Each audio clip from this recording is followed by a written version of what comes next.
నాగేశ్వర్ గారు నమస్కారం సార్. కాంగ్రెస్లోకి మల్లారెడ్డి అనే వార్త ఒకటి చూస్తూ ఉన్నాం సార్. సీఎం సలహాదారు వేం నరేందర్ రెడ్డితో 3 గంటల పాటు చర్చలు జరిపారంట. 1,00,000 మందితో కాంగ్రెస్ పార్టీలో చేరతానని ఆఫర్ కూడా ఇచ్చారట. ఇంతకుముందు ఏం జరిగిందంటే అల్లుడి కాలేజీలో కూల్చివేతలు జరిగాయి సార్. ఆ కూల్చివేతల్ని ఆపించాలి అంటే ఖచ్చితంగా కాంగ్రెస్లో జాయిన్ అవ్వాలనేదో అంటే ఆఫ్ ద రికార్డు వినిపిస్తున్న మాటలు సార్. అంటే కక్షపూరితంగా ఆయన ఏదో రకంగా కాంగ్రెస్ పార్టీలో చేర్చుకోవాలనే ప్రయత్నం జరిగింది అనేది బీఆర్ఎస్లో కొంతమంది మాట్లాడుతున్న విషయం. మల్లారెడ్డి అయితే ఇప్పటివరకు దీని మీద ఎటువంటి క్లారిటీ ఇవ్వలేదు. ఈ అంశాన్ని ఎలా చూడండి. ఇప్పుడు మల్లారెడ్డి నాకున్న సమాచారం ప్రకారం బీజేపీతో కూడా సంప్రదింపులు జరిపాడు. మరి వాళ్ళేం కూల్చలే కదా కేంద్ర ప్రభుత్వం వచ్చి. భద్రాచలం ఎమ్మెల్యే వెంకట్రావు వచ్చి కలిశాడు. ఇప్పుడు 2 సార్లు కలిశాడు. భద్రాచలంలో ఏమన్నా కూల్చిండ్రా? వచ్చి కలిశాడా లేదా? సో రామ్మోహన్ మాజీ మేయర్ వచ్చి కలిశాడు. ఆయన ఏం కూల్చారని వచ్చి కలిశాడు.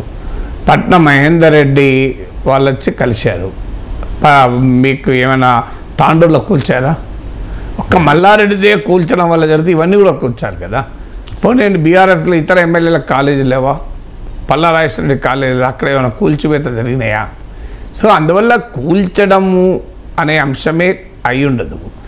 సో చాలా కాలంగా ఈ చర్చ జరుగుతోంది. మల్లారెడ్డి రకరకాల ఇండికేషన్లు ఇస్తున్నాడు.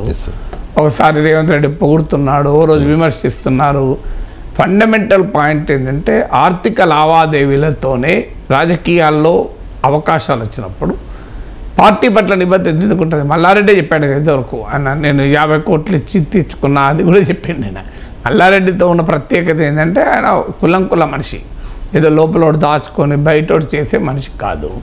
సో ఇది ఆయనకు పొలిటికల్ పార్టీస్కు చాలామందికి, ఆయనకనే కాదు చాలామంది వ్యాపారవేత్తలు పారిశ్రామికవేత్తలకు రాజకీయ పార్టీలతో ఉండేది ట్రాన్సాక్షనల్ రిలేషన్షిప్. అంటే వాళ్ళ అవసరం వీళ్ళకు ఉంటుంది, వీళ్ళ అవసరం వాళ్ళకు ఉంటుంది తప్ప ఇక్కడ పొలిటికల్ ఐడియాలజికల్ రిలేషన్షిప్లు ఏముంటాయి చెప్పండి. సో రాజకీయ నాయకులకి పారిశ్రామికవేత్తల వ్యాపారవేత్తలు అవసరం లేదు, కాని వాళ్ళు కూడా అదే ఉన్నారు. పవర్, మనీ, అలా రకరకాల అవకాశాలు ఇవన్నీ ఫ్యాక్టర్స్. వాస్తవంగా నాకున్న సమాచారం ప్రకారం మల్లారెడ్డి బీజేపీతో కూడా సంప్రదింపులు జరిపాడని. అయితే బీజేపీ కనుక మల్కాజ్గిరి సీట్ ఇచ్చుంటే మల్లారెడ్డి కొడుకు అక్కడి నుంచి పోటీ చేసేవారు. సో మల్లారెడ్డి బీజేపీలో చేరడానికి ఆఫర్ ఇచ్చారని.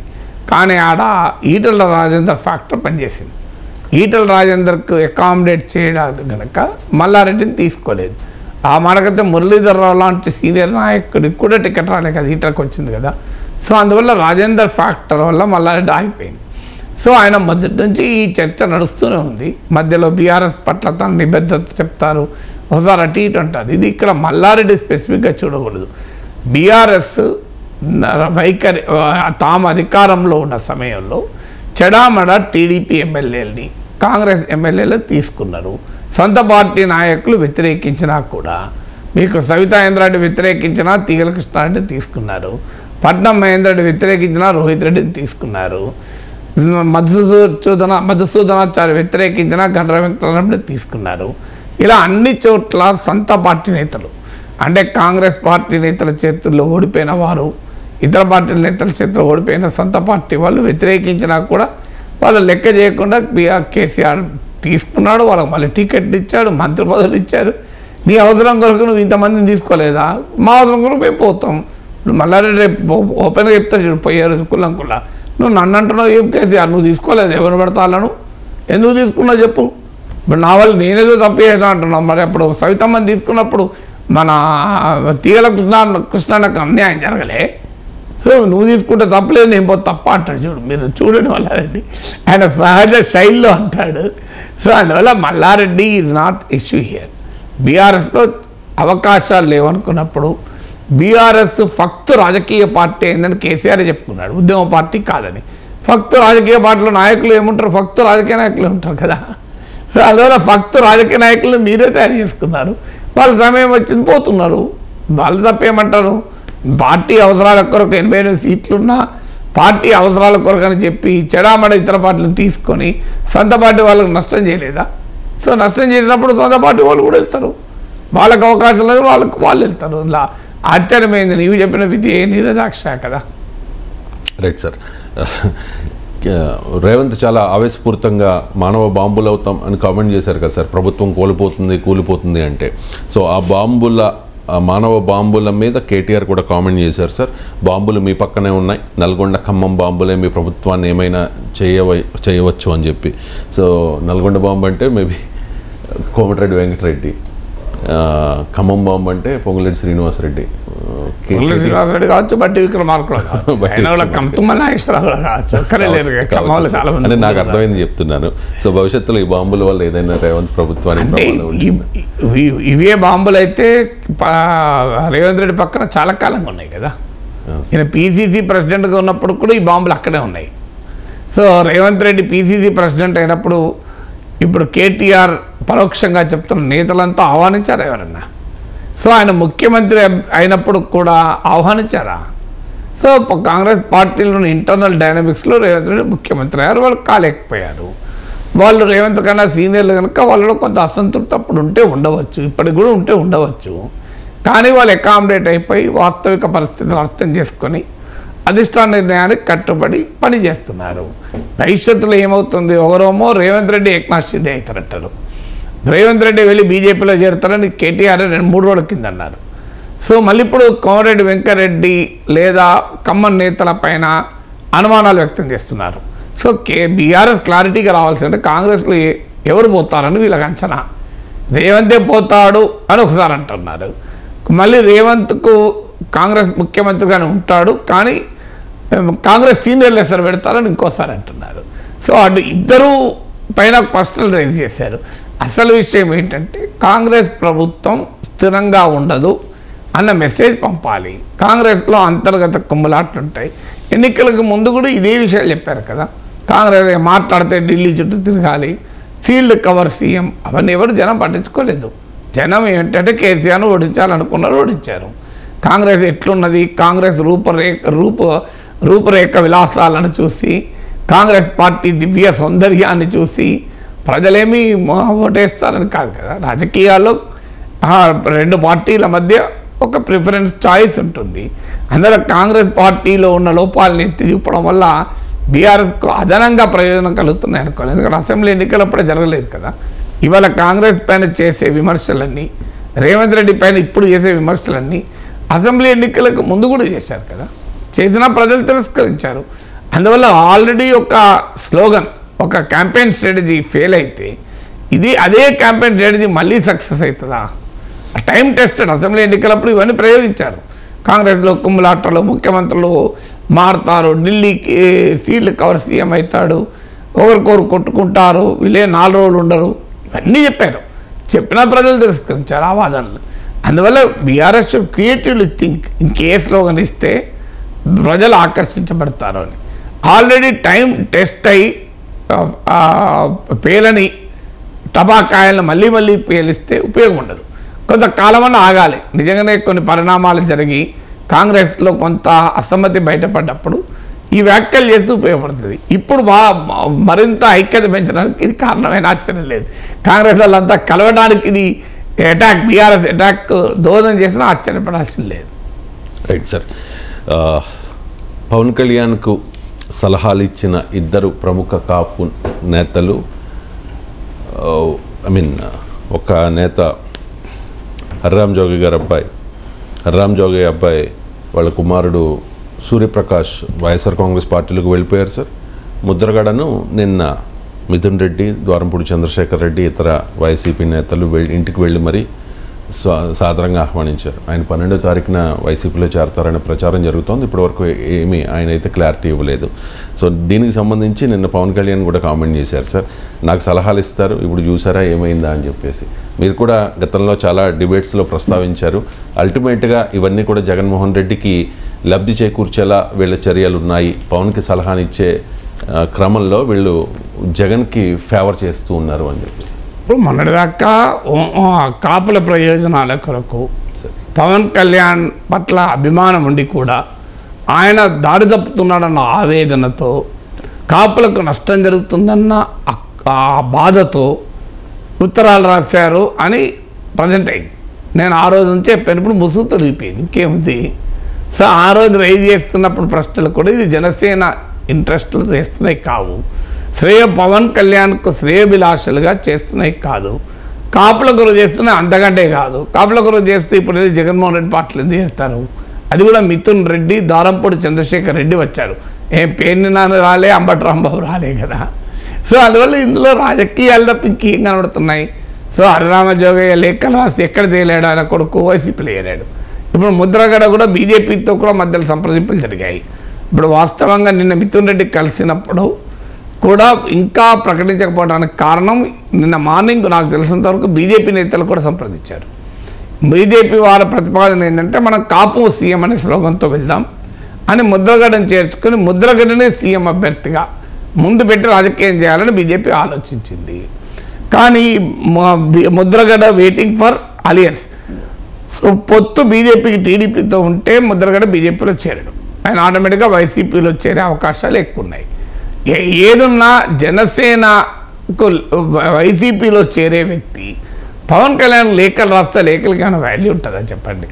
పవన్ కళ్యాణ్ నేను ఆ రోజు చెప్పాను, బహిరంగ లేఖలు రాస్తున్నాడంటే పవన్ కళ్యాణ్ బ్లేమ్ చేయడానికి, జనసేన టీడీపీ పొత్తులో అగాధం సృష్టించడానికి, జన సైనికుల్ని రెచ్చగొట్టడానికి చేస్తున్న ఎత్తుగడ. అది వైసీపీ చేయించిందా లేదా తామే స్వయంగా చేశారా? అలా చేసినందుకు ఇప్పుడు వైసీపీ రివార్డ్ చేస్తుందా? ఇలా అనేక అనుమానాలు అయితే ముసుకుంటాయి. కానీ వారు కాపు ప్రయోజనాల కొరకే హరిరామజోగయ్య, ముద్రగడ్డలు మాట్లాడారు అని ఉంటే ఇప్పుడు మళ్ళీ ఏ ప్రయోజనాల కొరకు వైఎస్ఆర్ కాంగ్రెస్లో చేరుతున్నారు? దీనికి ఆన్సర్ ఉండాలి కదా. సో అందువల్ల డెఫినెట్గా వారి పాత్రను వారే తగ్గించుకున్న వాళ్ళు అవుతారు. సో అందువల్ల నిన్నటి దాకా లేఖల మీద లేఖలు రాసి పవన్ కళ్యాణ్ ఉక్కిరి బిక్కిరి చేసి మీలాంటి జోగయ్య, ముద్రగడ అభిమానులు ప్రతిరోజు ప్రోగ్రాంలో లేఖలు లేఖలు లేఖలు పవన్ కళ్యాణ్కు సీట్లు తక్కువ అని ఇంత ఆవేదన వ్యక్తం చేశారు పాపం. అప్పటి నుంచి నేను చెప్తున్నాను, మీరు పడ్డంత ఆవేదన అక్కడ లేదు, అక్కడ రాజకీయ వ్యూహాలు ఉన్నాయి. సో సాధారణ కాపుల్లో కొంత అనిపించచ్చు మా ప్రయోజనాలు అక్కడికని, కానీ ఇవన్నీ పైకి కనబడుతున్నట్టు ఉండవు. అంతర్గతంగా దీని వెనకాల రాజకీయ వ్యూహాలు ఉంటాయి. ఈ వ్యూహాల్లో భాగమే సమయం వచ్చినప్పుడు ఆ వ్యూహాలు ఏంటో అర్థమవుతాయని.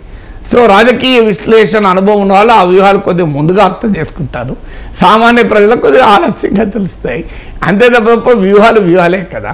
పవన్ కళ్యాణ్ చంద్రబాబు టీడీపీతో కలవడం వ్యూహమే, ముద్రగడ జోగయ్యలు జగన్మోహన్ రెడ్డికి కలవడము, జగన్మోహన్ రెడ్డికి ఉపయోగపడేలా గతంలో మాట్లాడడము, పవన్ కళ్యాణ్ టీడీపీని పొత్తును టార్గెట్ చేస్తూ ఇవన్నీ కూడా రాజకీయ వ్యూహాలే భాగం. ఇందులో కాపుల ప్రయోజనాలు ఏముంటాయని అనుకోరు. ఇదంతా పైకి చెప్పుకోవడానికి పాపం సాధారణ కాపులను అమాయకులను చేసే పని తప్ప ఇంకోటి ఏముంటుంది రాజకీయ నాయకులు. రైట్ సార్, ముద్రగడతో కలిసి వచ్చిన తర్వాత మిథున్ రెడ్డి మాట్లాడారు సార్, ఒకసారి ఏం మాట్లాడారు విన్నాం, బయట ప్లీజ్.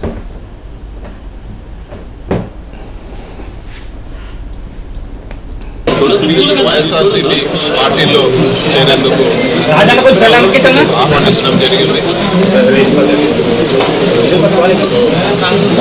తప్పకుండా ఒక మంచి నిర్ణయం తీసుకొని పాజిటివ్గా ఒక మంచి నిర్ణయం తీసుకుంటారని చెప్పి కూడా మేము ఆశిస్తున్నాం.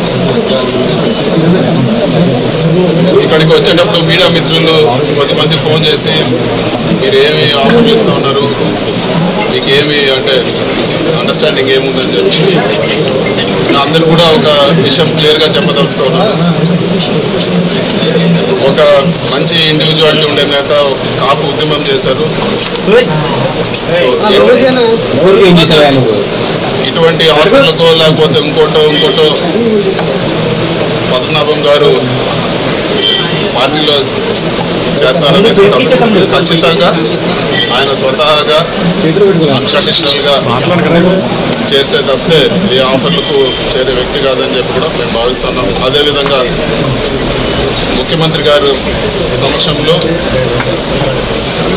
ఒక మంచి నిర్ణయం తీసుకొని పార్టీలో చేరతారని చెప్పి కూడా ఆశిస్తున్నాము. పెద్దలు ఒక మంచి పాజిటివ్ డెసిషన్ కూడా తీసుకుంటారని చెప్పి కూడా మేము ఆశిస్తున్నాము. రైట్ సార్, పవన్ కళ్యాణ్ ఇంటికి వెళ్తా అన్నారు, ఆయన రాలేదనే ఆగ్రహం వ్యక్తం చేస్తూ గతంలో ఒక లెటర్ రాశారు.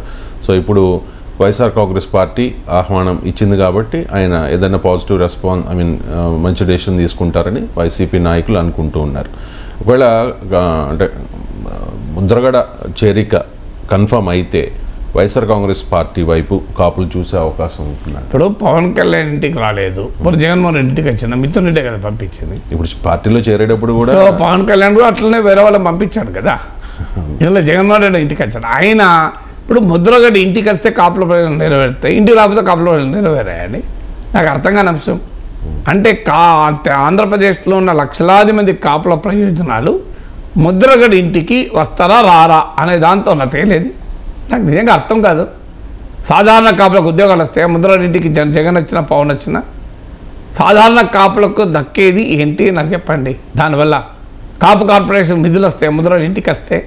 అందువల్ల రాజకీయాన్ని వ్యక్తి ఇంటికి రావడము అనే దాంతో ముడిపెట్టడమే అది ఏ రకంగా సరైందో నాకు చెప్పండి.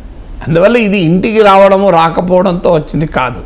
నిజంగానే ముద్రగడ్డ పార్టీలో చేరుతారంటే పవన్ కళ్యాణ్ పవన్ కళ్యాణ్ ముందే సమాచారం ఉండుంటుంది ఇదంతా వైసీపీ నడిపిస్తున్న వ్యూహంలో భాగము అని, అందుకే పోయి ఉండడు. ఇప్పుడు పవన్ కళ్యాణ్ పోయినాక కూడా ముద్రగడ్డ వైసీపీలో చేరితే ఇంకెంత అవమానం అయ్యేది పవన్ కళ్యాణ్కు. అందువల్ల ఆయనకున్న సమాచారం ఆయనకు ఉండుంటుంది. పైకి నాకు ఉత్తరాలు రాస్తున్నారు, కానీ అటువైపు ఉన్నది ఆలోచన, ఇటువైపు ప్రేమ లేఖలు, అటువైపు ఇంకో లేఖలు ఉన్నాయి. అందువల్ల ఇది అయ్యేది కాదు పోయేది కాదు అనుకొని ఉంటాడు పవన్ కళ్యాణ్. ఆయనకు ఏదో సమాచారం ఆయనకు ఉండి ఉంటుంది, పైకి కనబడేది వేరు, లోపల కనబడేది వేరు కదా. ఇప్పుడు ముద్రగడ్డ న్యూట్రల్గా ఉంటే పవన్ కళ్యాణ్ పైన జనసేన పైన ఆయన రైజ్ చేసిన ప్రశ్నలన్నీ రైట్ అయ్యేవి, వాటికి కొంత శాంక్టిటీ ఉండేవి. కానీ ముద్రగడ్డ వైసీపీలో చేరితే వాటి శాంక్టిటీ ఏంటి? వైసీపీలో చేరబోతున్న ఇతను ఇళ్ళలో పవన్ కళ్యాణ్ వెళ్తాడా? పనిలేక వెళ్తాడా? ఎంత పెద్ద నాయకులైనా వెళ్ళాడు కదా. సో జగన్మోహన్ రెడ్డి టీడీపీలో చేరిన నాయకులు ఇళ్ళలో పోతాడా? సో ఎవరి రాజకీయాలు వాళ్ళకు ఉంటాయి. సో ముద్రగడ్డకే రాజకీయం ఉంటుంది, పవన్ కళ్యాణ్కి ఉండొద్దు అంటే ఎట్లా? సో పవన్ కళ్యాణ్ కూడా రాజకీయం ఉంటుంది. సో అందువల్ల ముద్రగడ్డ చేరుతానంటే వెళ్ళకపోతే that's a different case. So ఆ ముద్రగడ్డ అటు వైసీపీతో, ఇటు బీజేపీతో, ఇటు జనసేనతో, 3 పార్టీలతో ఏకకాలంలో చర్చ జరిపారు. ఆయన ప్రయోజనం ఆయన చూసుకుంటున్నాడు. ఆయన ప్రయోజనం ఆయన చూసుకున్నప్పుడు పవన్ కళ్యాణ్ ప్రయోజనం పవన్ కళ్యాణ్ చూసుకోకూడదా? సో అందువల్ల ఇందులో ఎవరి ప్రయోజనాలు, ఎవరి స్వార్థ ప్రయోజనాలు వాళ్ళే తప్ప ఇందులో కాపుల విశాల ప్రయోజనాలు ఏమున్నాయి చెప్పండి నాకు. పేరుకి ఇవన్నీ చెప్పేది. ఇప్పుడు పోనీయండి, మిథున్ రెడ్డి చెప్పాడు కదా ఏ కండిషన్స్ పెట్టలేదని, అంటే కాపుల సంక్షేమం అనే కండిషన్ కూడా పెట్టలేదు కదా. ఇప్పుడు ముద్రగడ్డ తనకు పదవి అనే కండిషన్ పెట్టలేదు అంటే నేను ఒప్పుకుంటా, ఎందుకంటే పెట్టాల్సిన అవసరం కూడా లేదు. ముద్రగడ్డ లాంటి నాయకుడు వస్తున్నప్పుడు ఏదో ఒకటి ఎలాగో ఇస్తారు, కానీ కాపులకు సంబంధించిన సంక్షేమ ఎజెండా అయితే జగన్ ముందు పెట్టాలి కదా, ఆ కండిషన్ అయితే పెట్టాలి కదా. సో కాపు రిజర్వేషన్లు అమలు చేస్తారా, కాపులకు ఏం చేస్తారని ఇప్పుడు ఆ కండిషన్ కూడా పెట్టలేదని మిథున్ రెడ్డి చెప్తున్నాడు. ఏ షరతు లేకుండా కాపుల ప్రయోజనాలు కూడా ఒక షరతుగా పెట్టకుండా ముద్రగడ్డ వైసీపీలో చేరితే ఏమని అర్థం చేసుకోవాలి? ఇక వైసీపీకి కాపు ఓట్లు వస్తాయా అంటే ఎంతో కొంత వస్తాయి. ముద్రగడ్డ అయితే ముద్రగడ్డ, నాకు కాదని ఎవరు అనగలరు. ముఖ్యంగా కాపులో ఉన్న యూత్ పవన్ కళ్యాణ్ వైపు ఉన్న, కాపులో ఉన్న ఓల్డర్ ఏజ్ అంటే ఎక్కువ వయసున్న వాళ్ళు, మధ్య వయసున్న వాళ్ళు డెఫినెట్గా కొంత ముద్రగడ్డ ప్రభావం ఉంటుంది. ముద్రగడ్డ ఇది సీనియర్ లీడర్, ఆయన రాజకీయ వ్యూహాలు, రాజకీయ అడుగులు ఎటున్నా కన్సిస్టెంట్గా కాపు ఉద్యమాన్ని నడిపిన నాయకుడు, కాపుల ప్రయోజనాల కొరకు నికరంగా నిలబడ్డ నాయకుడు. దాంతోపాటు ఆయన రాజకీయ వ్యూహాలు ఉండొచ్చు, ఆయన వెనకాలన్న కాపు సమాజాన్ని ఆయన ఉపయోగించుకుంటూ తన రాజకీయ వ్యూహాలు, రాజకీయ ఎత్తుగడలు వేయచ్చు. బట్ స్టిల్ ఆయనకున్న కమిట్మెంట్ కాపు కాదనేది అనలేం కదా. అందువల్ల ముద్రగడ్డకు ఆ రకమైన ఇన్ఫ్లుయెన్స్ ఉన్నమాట నిజం. ఇప్పుడు ఆంధ్రప్రదేశ్ రాజకీయాలన్నీ కాపుల చుట్టూ తిరుగుతున్నాయి. సో టీడీపీ జనసేన కలవడం వల్ల కాపు ఓటు షిఫ్ట్ అవుతుంది, అది తమకు క్లించింగ్ పాయింట్గా అవుతుంది అనేది వైసీపీ ఆందోళన. అందువల్ల కాపు ఓటు వెళ్లకుండా పవన్ కళ్యాణ్ను డీలెజిటిమైజ్ చేయడము, టీడీపీ జనసేన పొత్తును యాంటీ కాపులకు వ్యతిరేకంగా ఉన్నది అని ప్రజెంట్ చేయడము, కాపు నేతలైన జోగయ్య, ముద్రగడ లాంటి వారి ద్వారా లేఖలు, చివరకు వాళ్ళు వైసీపీలో చేరడం, ఇవన్నీ వైసీపీ రాజకీయ వ్యూహంలో భాగం. టీడీపీ రాజకీయ వ్యూహం ఏంటి? పవన్ కళ్యాణ్ రాకతో కాపు ఓటు తమ వైపు వస్తుందని వాళ్ళ ఆశ. అందువల్ల కాపు ఓట్ల కొరకు 2 పార్టీలు తమ ఎత్తుగడలు వేస్తున్నాయి. Right sir. ఆంధ్రప్రదేశ్లో 52% ఉన్నారు సార్ బీసీలు. ఈ బీసీలకి సెపరేట్గా వైఎస్ఆర్ కాంగ్రెస్ పార్టీ కానీ టీడీపీ కానీ డిక్లరేషన్ ప్రకటిస్తూ ఉంటాయి. సో కాపులు 25% వరకు ఉన్నారు కదా, మరి టీడీపీ అండ్ జనసేన ఈ రెండు పార్టీలు కాపు డిక్లరేషన్ కూడా పెట్టాలి కదా అని మరో సలహా సార్ జోగయ్య నుంచి. మరి జగన్కి ఎందుకు ఇయ్యారు సలహా? ఈ సలహా ఓన్లీ టీడీపీకి ఎందుకు ఇస్తాడు అన్నది క్వశ్చన్ కదా. సో కాపు డిక్లరేషన్ కావాలన్న డిమాండ్ ఓన్లీ చంద్రబాబు నాయుడుకి ఎందుకు ఇస్తున్నాడు అంటే జగన్ ఓడిపోతాడు, చంద్రబాబు ముఖ్యమంత్రి అవుతాడని జోగయ్య అని అనుకుంటున్నాడా? అదే నిజమైతే జోగయ్య కుమార్ ఢిల్లీ వైసీపీలో దిగాడు. అసలు అంత సీనియర్ నాయకుడికి నా ప్రశ్న ఏంటంటే, జగన్మోహన్ రెడ్డి ముఖ్యమంత్రి అవుతారనే ఆ నమ్మకంతోనే కావాలన్న కోరికతోనే కదా సూర్యప్రకాష్ వైసీపీలో ఏరింది. మరి కాపు డిక్లరేషన్ ఇవ్వాల్సింది ఎవరు? గెలిచే వాళ్ళు ఇస్తారా, ఓడిపోయే వాళ్ళు ఇస్తారా? సో గెలిచే వాళ్ళు అని మీరే అనుకొని ఆ పార్టీలో చేరుతున్నారు మీ కుటుంబ సభ్యులు. ఆయన మరి జగన్ అడగరు, చంద్రబాబు నాయుడు అడుగుతారు. ఏమొస్తుంది దానివల్ల?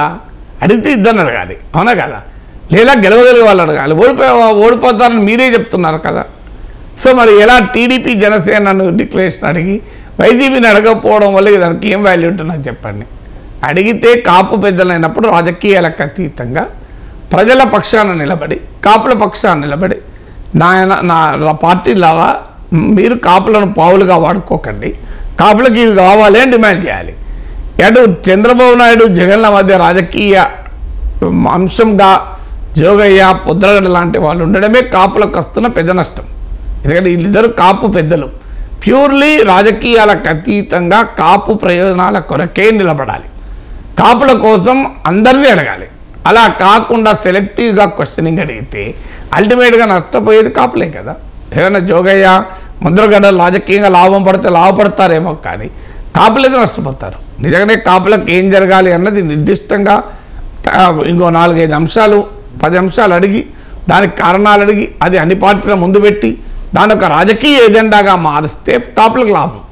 అలా కాకుండా వైసీపీకి ఉపయోగపడడానికి టీడీపీ పైన పెడతాం, టీడీపీకి ఉపయోగపడతానికి వైసీపీ పైన పెడతాం, అలా ఎలా దీనివల్ల కాపులకు లాభం అయ్యే డిమాండ్లు రూపొందించి అన్ని పార్టీల ముందు పెట్టి ఏ పార్టీ ఒప్పుకుంటే మేము ఆ పార్టీ మద్దతు ఇస్తామనండి, అది కూడా లేదు కదా. అందువల్ల ఇవన్నీ పొలిటికల్ గేమ్లో భాగం. ఇందులో కాపులకు వచ్చేది లేదు, పోయేది లేదు. Right sir. ప్రత్యేక హోదా అంశం చుట్టూ ఇప్పుడు కాంగ్రెస్ పార్టీ దాన్ని అస్త్రంగా చేసుకుని రాజకీయం చేస్తున్న పరిస్థితి సార్. వైఎస్ షర్మిల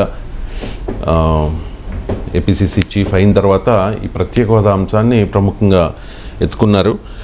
ఆల్రెడీ ఢిల్లీలో ఒక ధర్నా కార్యక్రమం నిర్వహించారు. రీసెంట్గా హోదా సాధన ప్రతిజ్ఞ సభ ఒకటి నిర్వహించారు సార్.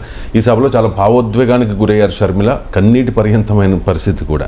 సో ఈ ప్రత్యేక హోదా అంశం కాంగ్రెస్కు పునర్వైభవం తీసుకురాకపోయినా కనీసం ఉనికినైనా కాపాడుతుందా ఈ ఎన్నికల్లో? కాపాడాలని వాళ్ళ ఆశ. కానీ క్వశ్చన్స్ ఎక్కడికి వెళ్ళి వస్తాయంటే, కాంగ్రెస్ పార్టీకి బలం లేదు, రాజకీయాలమ్మో వైసీపీ టీడీపీ మధ్య పోలరైజ్ అయ్యాయి. ఇప్పుడు జనం ముందున్న ప్రశ్న, జగన్ ముఖ్యమంత్రిగా కంటిన్యూ చేయాలా, చంద్రబాబు నాయుడు చేయాలా అని. ఇందులో ప్రత్యేక హోదా ఇష్యూనే లేదు. ఇక్కడ ప్రత్యేక హోదా అనే అంశం చుట్టూ ఎన్నికలు జరగడం లేదు. ప్రత్యేక హోదా అంశం చుట్టూ ఎన్నికలు జరగనప్పుడు, రాజకీయాల్లో అదొక ప్రధానమైన అంశంగా లేనప్పుడు మీకు ప్రజల దృష్టి దాని వైపు ఉండదు. సో అల్టిమేట్గా ఇవాళ జగన్ ముఖ్యమంత్రి చేయాలా, చంద్రబాబు నాయుడు ముఖ్యమంత్రి చేయాలా అనేది క్వశ్చన్. ఈ క్వశ్చన్లో కాంగ్రెస్ పార్టీకి రోల్ లేదు. అందువల్ల ఆ ప్రత్యేక హోదా అనే అంశం తనకు రాజకీయంగా ఆయుధంగా భావించి దాన్ని రైజ్ చేసింది తప్ప ఈ 5 ఏళ్లలో కాంగ్రెస్ పార్టీ ప్రత్యేక హోదా కొరకు భారీ పోరాటం చేసింది ఏమీ లేదు. అసలు షర్మిల ప్రత్యేక హోదా ప్రస్తావన లేదు, ఇక లేనే లేదు. ఆమె మొన్న ఈ మధ్యన వైఎస్ఆర్ తెలంగాణ పార్టీ పెట్టి అక్కడ అయిపోయి తెలంగాణ ప్రజల కొరకు కొట్లాడుతానని చెప్పి అక్కడ అయిపోయి ఇప్పుడు ఆంధ్రప్రదేశ్లో చేరాడు. అందువల్ల హిస్టరీ కూడా లేదు. లేనప్పుడు ప్రజలు ఎందుకు రియాక్ట్ అవుతారు నాకు అర్థం కాదు. పోనీ ప్రత్యేక హోదా కొరకు ఆమె వైసీపీలో ఉన్న, వైఎస్ఆర్ టీపీలో ఉన్న, ఎన్నున్న ప్రత్యేక హోదా కొరకు కొట్లాడిన చరిత్ర ఉంటే 2014 నుంచి 2024 వరకు కామ్గా ఉండి 24లో కాంగ్రెస్ పార్టీ అధ్యక్షురాలై ఈ అంశాన్ని నేను రైజ్ చేస్తా అంటే ప్రజలు ఎంత మేరకు దాన్ని స్వీకరిస్తారనేది క్వశ్చన్ అవ్వలే. ఎందుకంటే క్లియర్గా అర్థమవుతుంది కదా, షర్మిల రాజకీయ అవసరాలకు ప్రత్యేక హోదా అంటోంది. కాంగ్రెస్ పార్టీ అధ్యక్షురాలయ్యాక అది కూడా మళ్ళీ తనకు జరిగిన అన్యాయం అంటూ కుటుంబ అంశాన్ని, రాష్ట్ర అంశాన్ని ముడిపెడుతున్నారు. సో వైసీపీ జగన్ ప్రత్యేక హోదాకు వదిలేశాడని, మరి చంద్రబాబు నాయుడు వదిలేయలేదా ప్రత్యేక హోదా?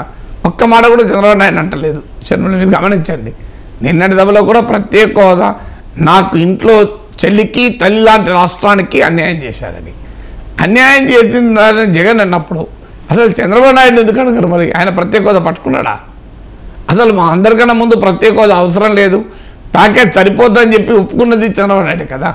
తర్వాత మళ్ళీ ఎప్పుడైతే జగన్ అవిశ్వాస తీర్మానం పెట్టాడో, ఆయన ఎంపీలు రాజీనామా చేశారో, నష్టం జరుగుతుందని అనుకొని మళ్ళీ ప్రత్యేక హోదా అడిగారు చంద్రబాబు నాయుడు. ఒక దశలో అసెంబ్లీలో ప్రత్యేక ప్యాకేజ్ ఇచ్చినందుకు అరుణ్ జైట్లీకి ధన్యవాదాలు చెప్తూ తీర్మానం కూడా చేశారు కదా.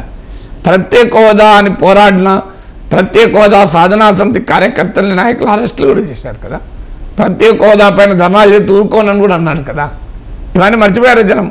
మరి అలాంటి చంద్రబాబు నాయుడు ఎందుకు అడగరు? అందువల్ల షర్మిల చేస్తున్న పొరపాటు ఏంటంటే ఒక్క జగన్ను టార్గెట్ చేసుకోవడానికి తనకు ఆయుధాలు వెతుక్కుంటున్నారు తప్ప ఆ అంశాలపైన హానెస్టీగా చేయిస్తే తప్ప జనం యాక్సెప్ట్ చేయరు. అందువల్ల ఇదేదో షర్మిలకు జగన్కు పంచాయతీ, మధ్యలో మా ప్రత్యేక హోదా దొరికింది అనుకుంటారు. ప్రత్యేక హోదా పైన అన్ని పార్టీలను నిలదీయాలి కదా. ఇలా జగన్ ఒక్కడే కాదు కదా, చంద్రబాబు నాయుడు కూడా, పవన్ కళ్యాణ్ కూడా, ఇలా అన్ని పార్టీలు కలిపే కదా ప్రత్యేక హోదాను లేకుండా చేసింది. Right sir. భారతీయ జనతా పార్టీతో పొత్తు కోసం చంద్రబాబు అండ్ పవన్ కళ్యాణ్ ఢిల్లీ వెళ్ళారు సార్. నిన్న మాట్లాడారు, అమిత్ షాతో భేటీ అయ్యారు, క్లారిటీ రాలేదట. ఈరోజు కూడా మళ్ళీ భేటీ అవ్వబోతూ ఉన్నారు. వాస్తవానికి చాలాసార్లు మనం మాట్లాడుకున్నాం, భారతీయ జనతా పార్టీ ఆంధ్రప్రదేశ్లో 100 కంటే తక్కువ ఓట్లు వచ్చిన పార్టీ. ఇప్పుడు కూడా అంత బలమైన స్థాయిలో ఆ పార్టీ పుంజుకున్నదని ఆ పార్టీ నాయకులే చెప్పలేని పరిస్థితి. సో పొత్తు కోసం వాళ్ళు ప్రయత్నాలు చేస్తూ ఉన్నారు.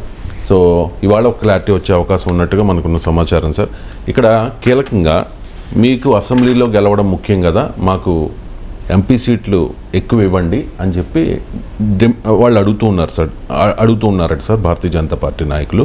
సో 11 అసెంబ్లీ స్థానాలు ఇస్తాము అని చెప్పి ఆల్రెడీ ఫిక్స్ అయిందట. సో ఎంపీ స్థానాల్లో టీడీపీ ఎక్కువ స్థానాలు ఇచ్చే అవకాశం ఉందా? ఎందుకంటే తెలుగుదేశం పార్టీ బలమైన పార్టీ వైఎస్ఆర్ కాంగ్రెస్ పార్టీతో పోల్చుకున్నప్పుడు రాష్ట్రంలో, అంటే అన్ని త్యాగాలకు బీజేపీతో పొత్తుకు బలంతో సంబంధమే లేదు. ఆ మేరకైతే బీజేపీకి ఉన్నది 1% ఓటింగ్ కూడా లేదు.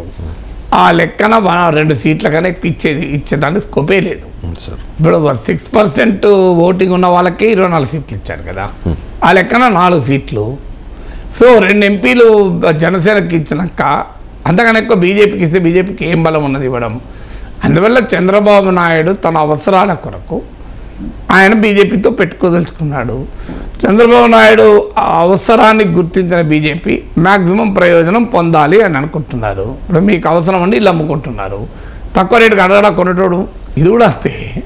సో మీరు డిమాండ్ అండ్ సప్లై, ఇప్పుడు డిమాండ్ అనేది టీడీపీ చేయడం లేదు, బీజేపీ దాన్ని ఉపయోగించుకుంటుంది. కానీ చంద్రబాబు నాయుడు చెప్పాల్సింది అంటే మీరు 2014లో బీజేపీతో కలిసి అధికారం పోటీ చేశారు, అధికారంలోకి వచ్చారు, ఇక్కడ అక్కడ ప్రభుత్వంలో బీజేపీతో కలిసి ఉన్నారు. వన్ ఫైన్ మార్నింగ్ బీజేపీ రాష్ట్రానికి అన్యాయం చేసిందని మీకు అనిపించింది, మీరు రాజీనామా చేసి బయటకు వచ్చారు. ఎన్డీఏ నుంచి మీ మంత్రులు రాజీనామా చేశారు, మీరు ఎన్డీఏ నుంచి బయటకు వచ్చారు. అక్కడికి కూడా ఆగలే, ధర్మ పోరాట దీక్షలు అని చెప్పి మోడీ ప్రభుత్వం పైన పెద్ద యుద్ధం జరిపారు, అక్కడికి కూడా ఆగలే. మోడీ కుటుంబాన్ని కూడా ప్రస్తావిస్తూ భార్య గురించి కూడా మాట్లాడుతూ కూడా అభ్యంతరకరంగా మాట్లాడారు. నరేంద్ర మోడీకి వస్తే నల్ల జెండాల ప్రదర్శన, అమిత్ షా వస్తే కార్లపై రాళ్ళు రువ్వడం, ఇవన్నీ చేశారు. సో ధర్మ పోరాట దీక్షల పేరిట రాష్ట్రంలో వేరే కార్యక్రమే లేదు. కొన్ని నెలల పాటు చంద్రబాబు నాయుడు ఇదే పోరాటం జరిపాడు. ఆ పోరాటం జరిపినప్పుడు రైజ్ చేసిన అంశాలు ఇప్పుడు ఏదైనా ఒక్కటైనా పరిష్కారమైందా? ఈ మాట ఎందుకు అడుగుతున్నామంటే నా ప్రయోజనాల కొరకు నేను చేరుతున్నా అంటే నాకు అభ్యంతరం లేదు. రాష్ట్ర ప్రయోజనాల కొరకే బీజేపీతో కలుస్తున్నాం అన్నప్పుడు మా లాంటి అనుమానం వస్తుంది. రాష్ట్ర ప్రయోజనాలు ఏంటి? ప్రత్యేక హోదా ఇచ్చారా? లేదు. ప్రత్యేక హోదా ఇచ్చారని బీజేపీతో కలుస్తున్నారా? వెనుకబడిన ప్రాంతాలలో మౌలిక వసతుల కల్పనకు భారీగా నిధులు ఇచ్చారని బీజేపీతో కలుస్తున్నారా? 2. 3. పెట్రోకెమికల్ కాంప్లెక్స్ ఇచ్చారు కాకినాడ వద్ద అని మీరు బీజేపీతో కలుస్తున్నారా? 4. కడప స్టీల్ ప్లాంట్లో స్టీల్ వస్తుందని చెప్పి కలుస్తున్నారా? 5. అమరావతిని కాపాడలేనందుకు చేతులెత్తేసి జగన్కు పరోక్షంగా సహకరించినందుకు కలుస్తున్నారా? 5. ఇంతకాలం జగన్మోహన్ రెడ్డితో సంబంధాలు కలిగి ఇప్పటికీ కూడా సంబంధాలుండి అన్ని రాజకీయంగా ఆర్థికంగా జగన్ ప్రభుత్వానికి అండగా నిలిచినందుకు బీజేపీతో కలుస్తున్నారా? 6 విశాఖ స్టీల్ ప్లాంట్ అమ్మకానికి పెట్టినందుకు కలుస్తున్నారా? 7 విజయవాడ విశాఖ చెన్నైల మెట్రో ప్రాజెక్టులు ఇవ్వనందుకు కలుస్తున్నారా? 8 వైజాగ్ చెన్నై ఇండస్ట్రియల్ కారిడార్లో ఇబ్బడి ముబ్బడిగా పారిశ్రామిక పెట్టుబడులు వచ్చిపడ్డందుకు కలుస్తున్నారా? 9 విభజిత ఆంధ్రప్రదేశ్కు పారిశ్రామిక రాయితీలు ఇచ్చి తెలంగాణతో ఉన్న సమస్యలను పరిష్కరించినందుకు కలుస్తున్నారా? 10 ఆంధ్రప్రదేశ్లో అనేక విద్యా సంస్థలు ప్రారంభించారు, అవి అద్భుతంగా నడుస్తున్నాయని చెప్పి కలుస్తున్నారా? దీనికి కలుస్తున్నారు చెప్పండి నాకు. బీజేపీతో కలవడం వల్ల ఆంధ్రప్రదేశ్ రాష్ట్ర ప్రయోజనాలు ఏమి నెరవేరాయో చంద్రబాబు నాయుడు బహిరంగ చర్చకు రావాలి. పొత్తు పెట్టుకోవడం తప్పని నేను అంటలే, రాజకీయ పార్టీలు వాళ్ళ ఇష్టాలు, ఎవరితోనైనా పొత్తులు పెట్టుకుంటారు. రాజకీయాల్లో చంద్రబాబు నాయుడు మొదటి వ్యక్తి కాదు, చివరి వ్యక్తి కాదు పొత్తు పెట్టుకోవడం. కానీ పొత్తుకు ప్రజా ప్రాతిపదిక ఏమైనా ఉందా? అది కూడా ఎందుకు అడుగుతున్నామంటే మీరు చెప్పారు కనుక చంద్రబాబు నాయుడు ఇందులో రాష్ట్ర ప్రయోజనాల కొరకే పెట్టుకున్నా అనకపోతే నేను ఈ ప్రశ్నలు అడగను. ఇక్కడ రాజకీయ అవసరాల కొరకు పార్టీలు పెట్టుకుంటాయి, సహజమైన విశ్లేషించి వదిలేస్తాం. రాజకీయ ప్రాతిపదికతో పెట్టే పొత్తుల్ని మనం ప్రశ్నించలేము. సో అది రాజకీయ ప్రాతిపదిక పలానా పార్టీని మేము ఓడించడానికి ఎవరినైనా కలుపుకుంటామన్నా అనుకోండి, అదొక రాజకీయ ప్రాతిపదిక. ఇక్కడ రాష్ట్ర ప్రయోజనాల కొరకు కలుస్తున్నామన్నాడు జగన్మోహన్ రెడ్డి. ఓడించాలన్నా మాకు బీజేపీ అండగా ఉంటూ ఉపయోగపడతాం అనుకున్నాం, కలిసాం. ఇలా అన్నారు అనుకోండి, ఎవరికి పంచాయతీ లేదు, ఎందుకంటే political basis, I can understand అని వదిలేస్తాం. కానీ ఇక్కడ రాష్ట్ర ప్రయోజనాల కొరకే అని టీడీపీలో అందరూ వ్యతిరేకించిన, ఒక్క చంద్రబాబు నాయుడు మినహా, బహుశా లోకేష్ కూడా అసలు ఇష్టం ఉందో లేదో తెలియదు, ఉంటే చంద్రబాబు నాయుడు లోకేష్లకు మినహా ఇంకా ఎవరికీ బీజేపీతో కలవడం ఇష్టం లేదు. నరేంద్ర మోడీ పైన బాలకృష్ణ వ్యాఖ్యలు మర్చిపోయామా? సో అందువల్ల జగన్మోహన్ రెడ్డి పని చేయలేదా? ఎన్నికలకు ముందు అవిశ్వాస తీర్మానం పెట్టాడు, తర్వాత ఇప్పుడు సపోర్ట్గా ఉన్నాడు. అది ఆయన అప్పుడు అలాగే ఉన్నాడు, ఇప్పుడు అలాగే ఉన్నాడు. సో మీరు అప్పుడు నిజమే జగన్మోహన్ రెడ్డి అప్పుడు అఫీషియల్ మిత్రపక్షం కాదు, ఇప్పుడు మిత్రపక్షం కాదు. 2019కి ముందు అవిశ్వాస తీర్మానం పెట్టింది నిజమే జగన్, ఇప్పుడు అవిశ్వాస తీర్మానం విషయంలో బీజేపీకి అనుకూలంగా ఓటు వేసింది నిజమే. ఆ ప్రశ్న జగన్మోహన్ రెడ్డి కూడా అడుగుతున్నాను. కానీ మీరు ఇంకో అడుగు ముందుకేసి పొత్తు పెట్టుకున్నారు కనుక, అది కూడా రాష్ట్ర ప్రయోజనాల కొరకు పొత్తు పెట్టుకున్నా అని చెప్తున్నారు కనుక చంద్రబాబు నాయుడుకు సూటి ప్రశ్న ఏంటంటే ఏ రాష్ట్ర ప్రయోజనాలు ఒరగూరు 5 ఏళ్లలో అని మీరు పొత్తు పెట్టుకున్నారో చెప్పమనండి. Right sir, thank you so much sir. చాలా అంశాలకు సంబంధించి సమగ్రంగా విశ్లేషణ అందించినందుకు.